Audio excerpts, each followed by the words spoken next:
Jason, welcome to the I Dare You podcast. You have no idea how great it is to have you on the show. It's great to be here. It really is. Looking forward to it. So, Jason, you heard a little of my introduction of you. Where did this passion for wellness and fitness, where did this first start for you? Did you know from a very young age this is what you were going to be doing? No, far from it. In fact, I mean, during my kind of late teens, maybe very early 20s, I did get into health and fitness, primarily, hitting the gym, and primarily with the objective of, standing a better chance in bars and nightclubs, frankly. that was my motivation. Understand. But then, life kind of took over in my early 20s. I pursued a corporate career, very, very hard. That was my number one focus. And my health and fitness just really was non-existent for a good 30 years almost. And as a result of that, when I kind of hit my late 40s, I noticed things were going wrong. But interestingly, I still didn't do anything about it. I, kind of thought, well, I'm fine. Everything's going to be all right. It's just a phase, etc. But nothing changed, or at least nothing got better. Things deteriorated more and more, and seemed to accelerate the older I got. And it kind of came to a peak in 2019. So I was 49. I kind of was thinking about reaching the age of 50 and everything that means. And at that point, I wasn't in a good position at all, either mentally or physically. And I turned it all around. I made a decision that I was going to turn my life around, and I did. And health and fitness was the absolute foundation of that. So my passion for what I do now comes from living two lives, really. One of being, really not prioritizing or even thinking about my health and fitness apart from, those occasions where I was feeling under the weather and or maybe had an illness of some sort, to, making it the foundation of a completely different, new and exciting and vibrant and energized life that I live in my 50s. And one of the things that I always thought when I was in my late 40s before I made this change was, well, it's okay. Everybody else is the same as me. There's a kind of safety in numbers. And it was true. Everybody that I knew, all the guys that I knew were, more or less kind of very similar to me. Yes. And helping people that are in a position that I was in is now my absolute passion, because I know how life-changing it is and what it means, not just in terms of your health and fitness, but absolutely everything from relationships, career, the way you live your life. And so that's why I'm so passionate about it. That's so good. By the way, congratulations. You, as if you didn't know, for everyone else, you're on the cover of Men's Fitness Magazine's September issue. That's got to be a little bit surreal. Congratulations to you on that. It's incredibly surreal, and I'm a really humble type of guy. I don't kind of big myself up or anything like that.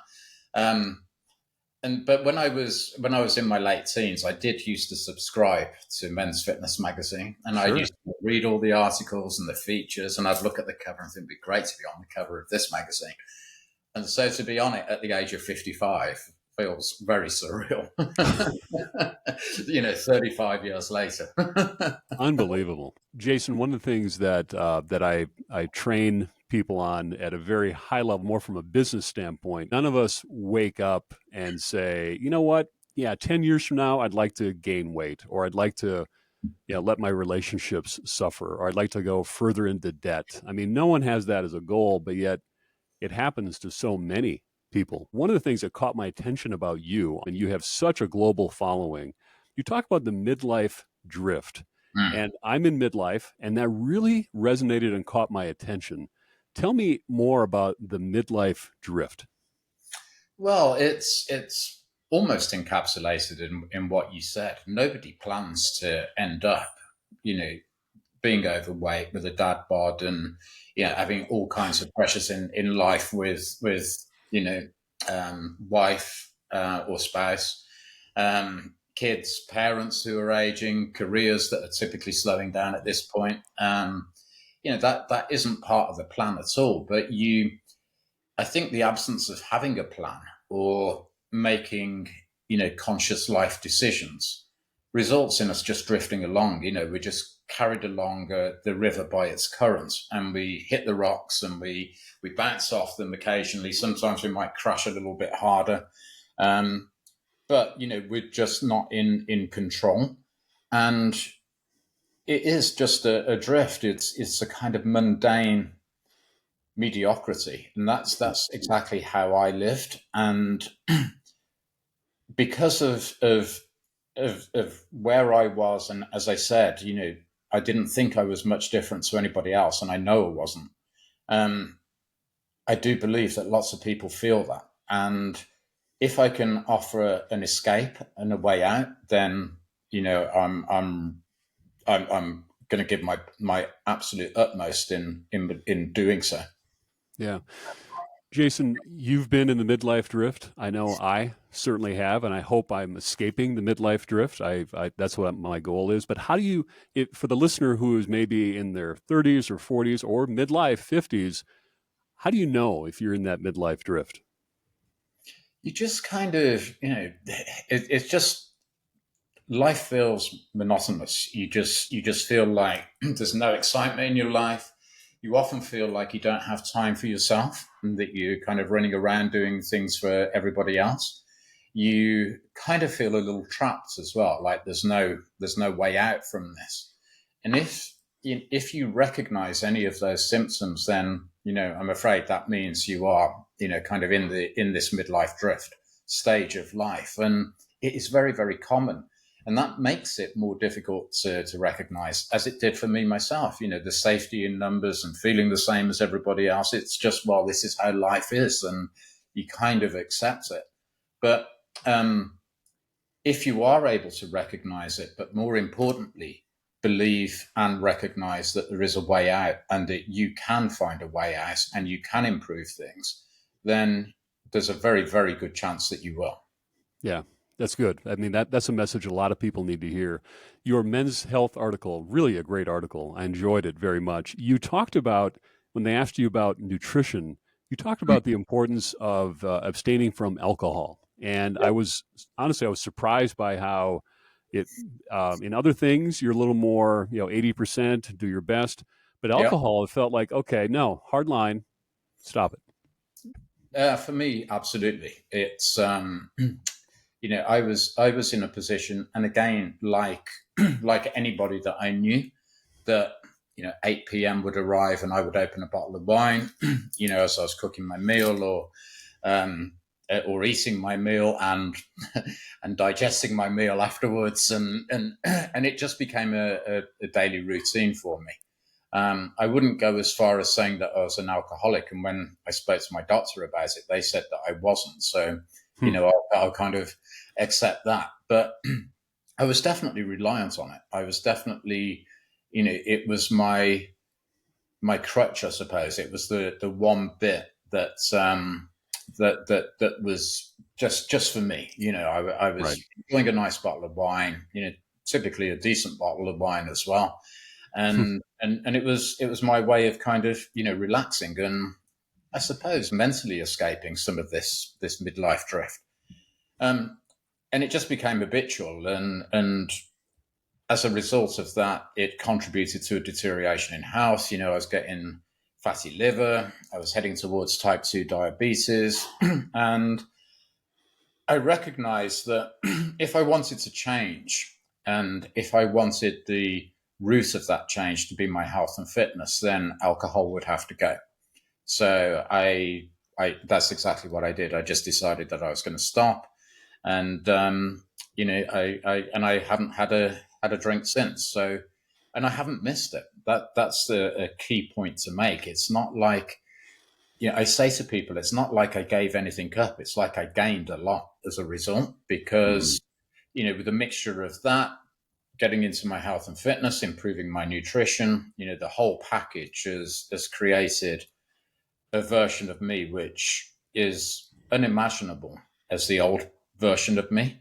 And it's just something that I want to maintain and keep going for as long as I possibly can. So so that's why I chose to give up. If you Yeah. are the kind of person that can enjoy a glass of wine, on a Saturday night with your meal, and that's it, then fine. That's not going to do too much damage. But alcohol, we underestimate the effects of alcohol, the negative effects of alcohol on us. It's such a kind of core of our life and our culture. But it is a poison, and it is something that your body actively aims to reject as soon as you consume it. And because of that, it focuses all of its attention on doing so, which means that fat doesn't metabolize, which is why we get beer bellies and fatty liver, etc. It affects your quality of sleep, which means that you don't recover as well. You're not as sharp the next day. If you are working out and drinking alcohol, you won't get the muscle recovery that you would get if you weren't, because your heart rate won't drop to low enough levels. And so, yeah, you should at least be aware that every sip is working against everything that you're trying to achieve by improving your life through health and fitness. Yeah, really good perspective. I'm not sure if I ever told you this before, but before COVID, you come to my house, Jason, and you're open invite, but you'll find I've got maybe 3 bottles of wine in this little wine cooler. Yeah, Not great bottles of wine, but occasionally have some wine. COVID hit, and all of a sudden, I started getting into. I had a bottle of whiskey and rum and gin, and I thought it was just because of COVID. And then COVID ended, and I still have that in the house. And I tell you, it was about 3 months ago. I was driving home from work. It was a long day, and for the first time, I recognized, you know what, I'm craving it, yeah. and that really scared me. It really scared me. And right now, I mean, I've got all the hard liquor out of my house because I don't want it there. Because I don't know, it just really, really scared me. Can you relate? Oh, totally. Yeah. I mean, I was absolutely fine, up until 8 p.m., something around that time. But if it got to 9 p.m., then I'd be starting to, I'd be itching for it. Really? Um, yeah, because your body gets accustomed to things, and your brain gets accustomed to things, and if it's taken away, then you actively miss it. Yeah. And I'm thinking, all right, okay, so when will I actually have a drink? And yeah, that's a dangerous position to be in, because you don't want to be reliant on anything for the way that you feel. Yeah. The only thing you want to rely on for the way you feel is yourself, and be in Hmm. control of those emotions and those thoughts that create your feelings. Hey, Jason, and I'm looking at your Instagram. My gosh, you have such a following on Instagram and TikTok all around the globe, but hundreds of thousands of followers. On your Instagram bio, helping over 40s replace midlife drift with strength and energy. And how did you then identify this, what I would call niche, but this focus on those of us in midlife? Well, it comes from my own experience. So as I was getting fit myself, I was using gyms. I was seeing people, out and about running and things, cycling, etc. But more specifically in gyms, I was seeing people in or around my age, working out, sometimes struggling, not quite knowing what to do properly, and or how to perform an exercise well. Not really having any structure to their training. And when I saw people with personal trainers, every time the personal trainer was young enough to be their son or daughter, Right. the age gap was huge. And with that gap comes a lack of understanding, really. And it's not just a lack of understanding, because our physiology obviously changes as we age. Some of the things that we used to be able to do in our 20s, we can't do, as we get into our 40s, 50s, and 60s. So that's one factor. But the other factor is just the kind of life experience. If you're a 20 your old personal trainer and you're training somebody who's a parent, they're coping with their elderly parents, their boss is giving them a load of stress from work. There's not a lot of rapport there, and everything operates at a pretty superficial level. And it kind of came to a head one day when I was in the gym and I watched this lady who would have been around about 60, I would guess. And she had a personal trainer with her, and he was just completely ignoring her because he was too busy chatting up a pretty young blonde thing on the other machine. And I just thought, this is so wrong. This lady is paying him, for his expertise, his tuition, his guidance, his knowledge, etc., and is not giving her the slightest bit of attention. And that was the very moment when I thought, well, maybe I could help people. And so, by that point, I'd got myself into pretty good shape. I was feeling confident. And I decided, okay, well, I'll go and get educated properly, because everything that I'd done for myself was kind of self-taught. I'll get my qualifications, and that's what I'll do. I'll help other people, my kind of age, improve their lives, because it isn't ever just about fitness. It's not about appearance. It's about everything. It's your attitude changes, your energy changes, your outlook changes, what you do changes. You start doing things that either you haven't done, since you were a kid, or, some things that you've always thought would be great to try, that you suddenly have the courage and the confidence to actually undertake. And that's what I love about this. It's like I'm working with, people who are in their 40s, 50s, or 60s, but they have an attitude like a teenager. They're fearless and full of energy. They're full Yeah. of laughs. That's the other important thing. That they're just so much happier in themselves. Yeah, I think you're onto something there. You talked about it's not just about the appearance, and here you are, cover of Men's Fitness. I mean, you're just in phenomenal shape, but it's not about the appearance per se. That happens to be part of it, but there's a ripple effect in all areas of your life. That's what I'm picking up for what you're throwing down. Am I close? Yeah, absolutely. In fact, probably more so, because if I go back to, my day one, I was inspired by all things of a picture of a hobbit from, the Lord of the Rings, Yeah. etc. And yet there was this picture of that a friend of mine had posted. Bilbo Baggins was running through the Shire with a big beaming smile on his face, and it had the words, "I am going on an adventure," underneath. And it literally stopped me in my tracks. And I looked at it and I thought, that's how I want to feel. So everything that I did was driven by how I wanted to feel, not how I wanted to look. The physical changes, the appearance changes. I'm not going to deny that. I love what's happened, but Yeah. it was all driven by I wanted to have that feeling of energy, that sense of adventure, that sense of fun that was so lacking in my life because I was just drifting through my midlife.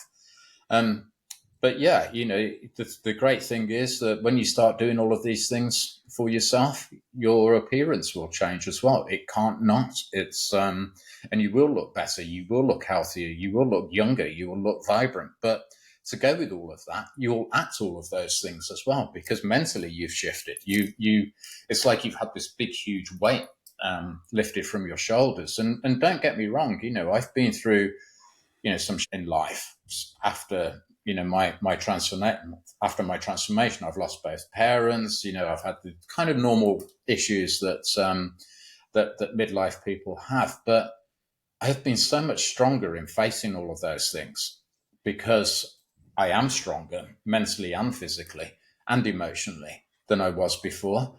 And I kind of dread to think where I may have ended up without those changes, particularly when it comes to alcohol, because, I'm an only child. So losing parents, is obviously massive for everybody. But, when it comes to all of the administration that it creates, there was only me to do it. And, that creates a lot of emotional and practical stress.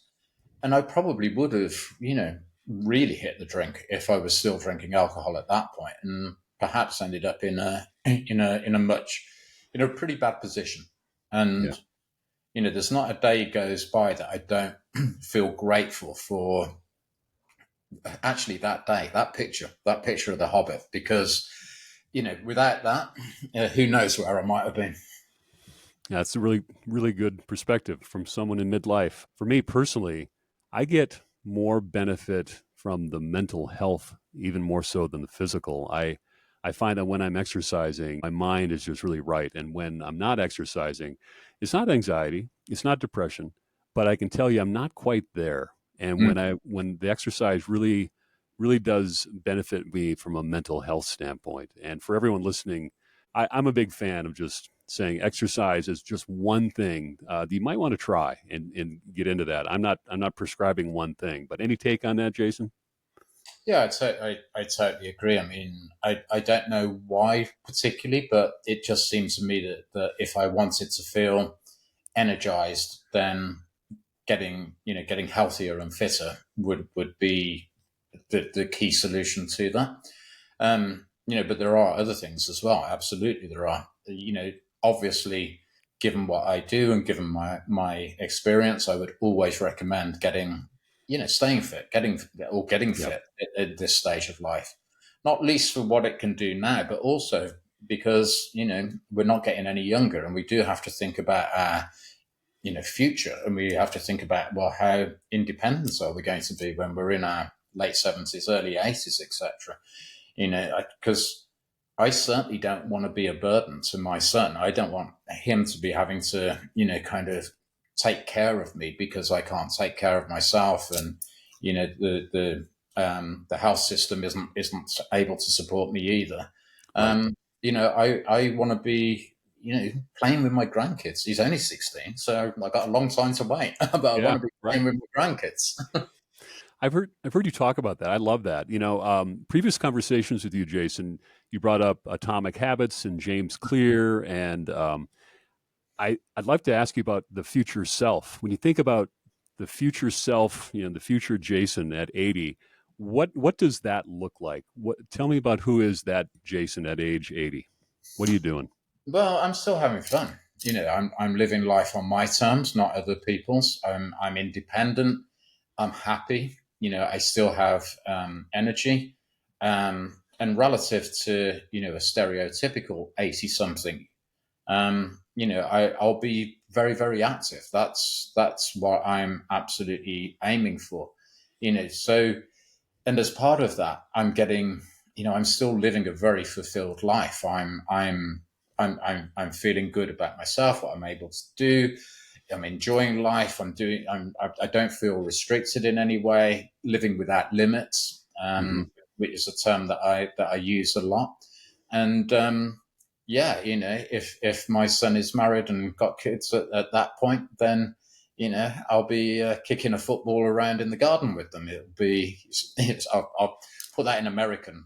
Yeah. I'll be kicking a soccer ball around Yeah, you got in, to clarify that in for the us. Yeah. yard. Previous podcast episode, I interviewed my dad, and he's 80, he's 86 now, and he was talking about longevity, and he was talking about how special it was for him to dance with his granddaughter at her Mm. wedding when he was then 82, and just to get that perspective from him, it was really inspiring. And so I love your description of it, and I'm thinking of myself at age 80, and I'm with you. I want to be functionally fit, being able to move, being mobile, and being able to play with the grandkids. I don't have any grandkids yet, but at their wedding, and those are aspirational things. If we want that to happen, the habits need to start eventually. Well, you know, as we said when we were talking about midlife drift, absolutely nobody, is planning to be kind of hospitalized or needing nursing care or care from their kids, at the age of 80. The problem with it is most of us will end up there because we don't recognize that we need to do something to prevent that from happening. And it's that lack of recognition, which, we talk about midlife drift. We could also talk about old life drift because, the danger is we just drift into that very, very position because we haven't consciously thought about it and we haven't planned a better and more attractive future for ourselves. And it just ends up happening because that's where the river took us and the Right. flow of the river took us.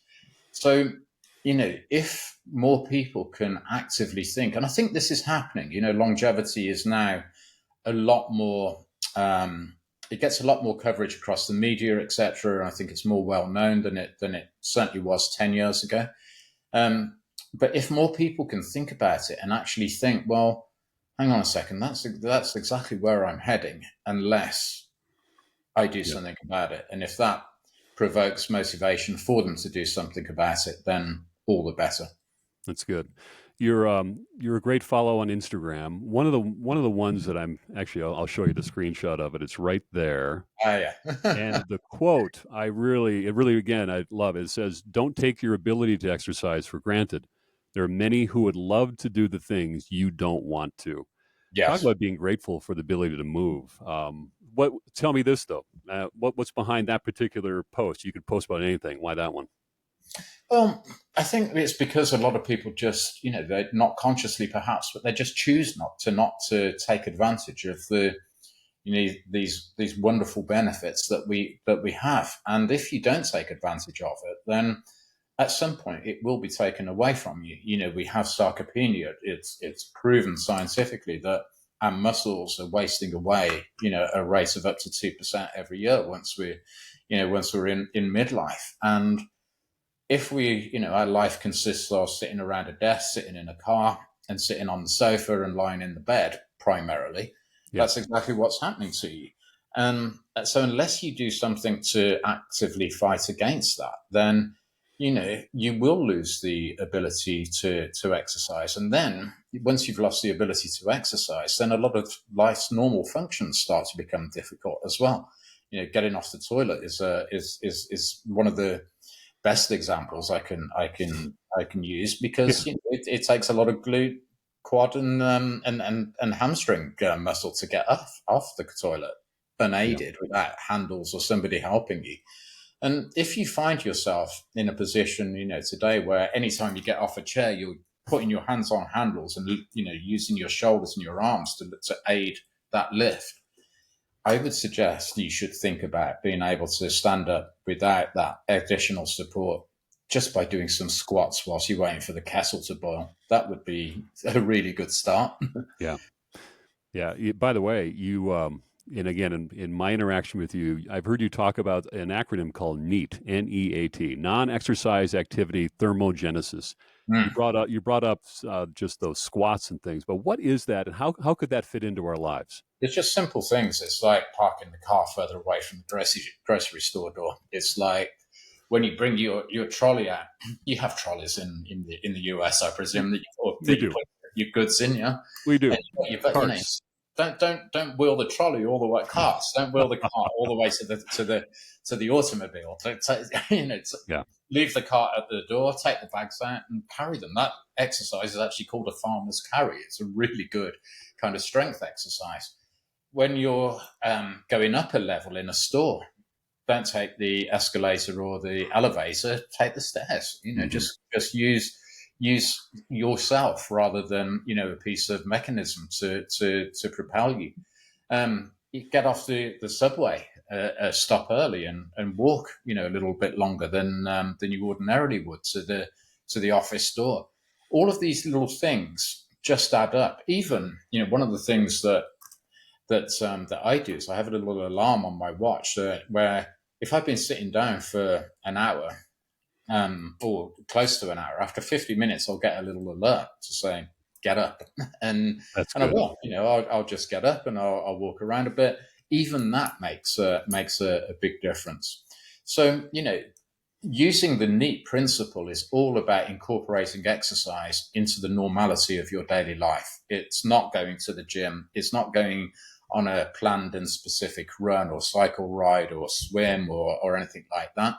It's actually using your body more during life's everyday events, and Yeah. that in itself can make a really big difference. Yeah, that's good. I've heard it described as exercise snacks during the day. Hey, Jason, you're the owner of Fit in Midlife, and for those who are listening who are thinking, okay, there's something here. There's something here that I really want to follow up on. What is it like working with you? What exactly does your company do, and what's it like working with you? Well, the number one thing is that it has to be effective. So I design people a specific plan that is right for them. So it takes into account everything from your availability during an average week, your current position, your history and experience with exercise, any complications that you might have, from an injury or any other form of complication.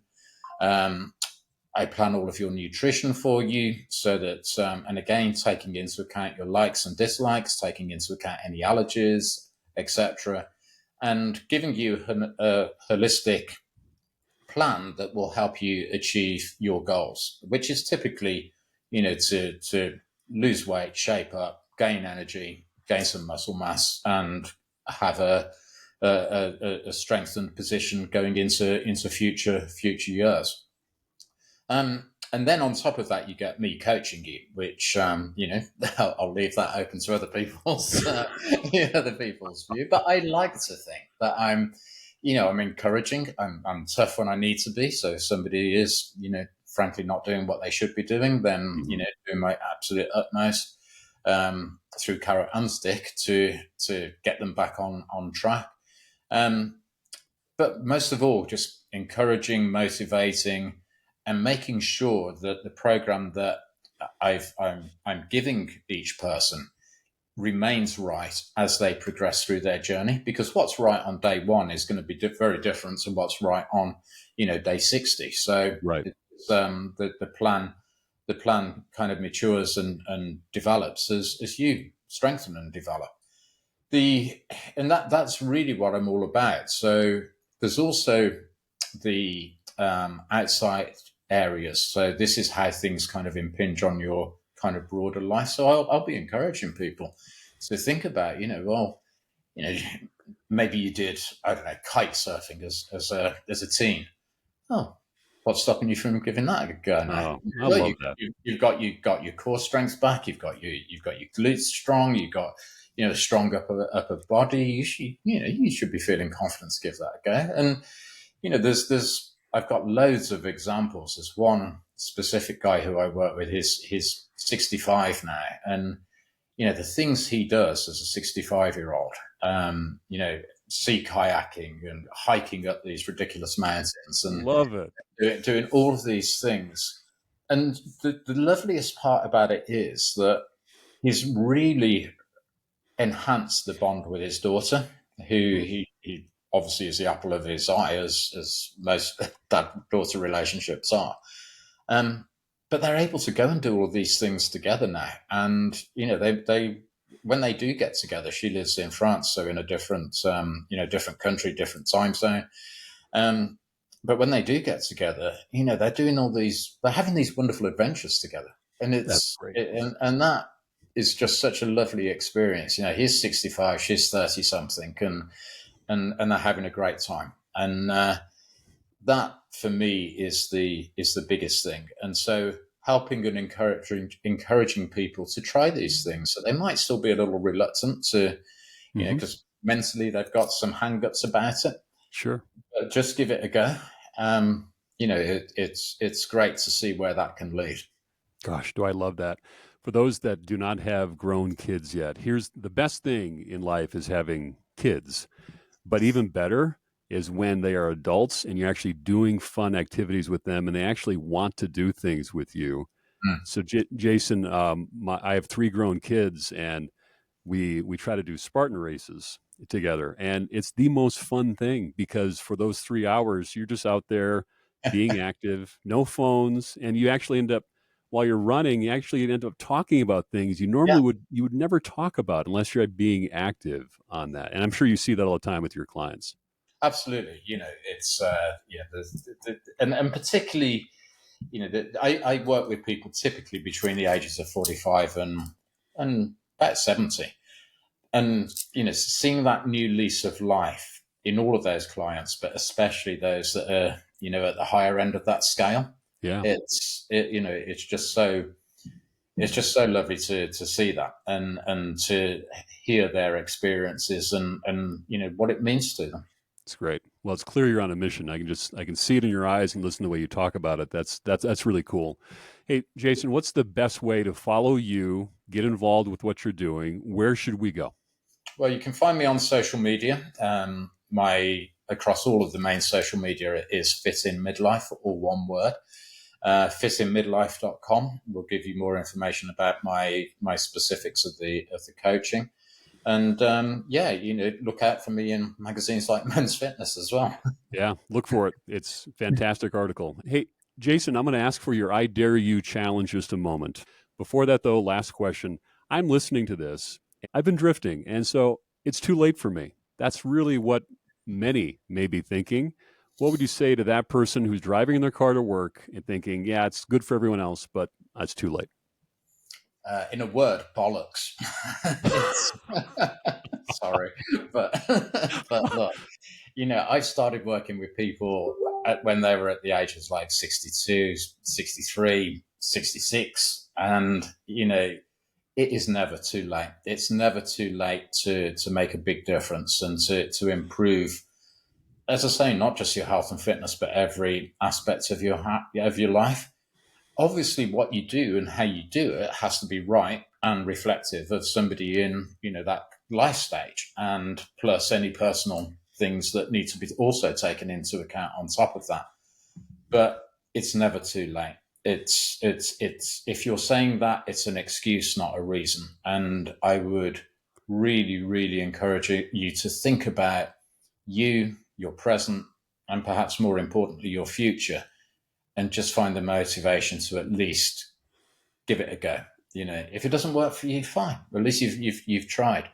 But you don't want to be, kind of being bathed by a nurse, in your late 80s or whatever, thinking, I wonder if I'd have done some squats, if I'd be able to still move around and do the things that I used to be able to do. Don't have any regrets. Just give it a try. That's wonderful. Okay, Jason, now it's time. Your I Dare You challenge for us. What is the one thing that we could do or try differently to live a better life? I can't wait for this. Jason, what do you think? You know what? This is probably going to sound really boring, but it's so accessible and so simple. And I'm going to say go for a walk, because that's how I started. I went for a walk. That was my day one. I went for a walk in the countryside with my dogs, and I felt good about myself because I'd done that. And that's exactly what I would encourage people to do. Walking, I believe, is the most underrated exercise out there. You are doing yourself giving yourself a good cardiovascular workout. You will be burning some fat, and obviously you're using your legs. And if there's a few hills on your route, then you'll be using some leg muscle as well, which will strengthen as a result. So go for a walk. Just that, if you start there, who knows where it might lead, and maybe you'll end up on the front cover of Women's Health or Men's Health or whatever it might be. Yourself, certainly I didn't expect that, and definitely didn't aim for it. But you never know where this is going to lead, and I suspect that if you start simple and then build from there, you'll end up in a really, really good place. That's great. Jason, thanks for that I Dare You challenge. I love your style, and I love what you're doing, and I know you've changed a lot of lives here in this podcast. You're doing it all around the world. So we really appreciate you taking a few minutes to spend with us to talk about what's possible. So thank you, Jason. Oh, it's been a pleasure. Really has. Thanks, Sarah.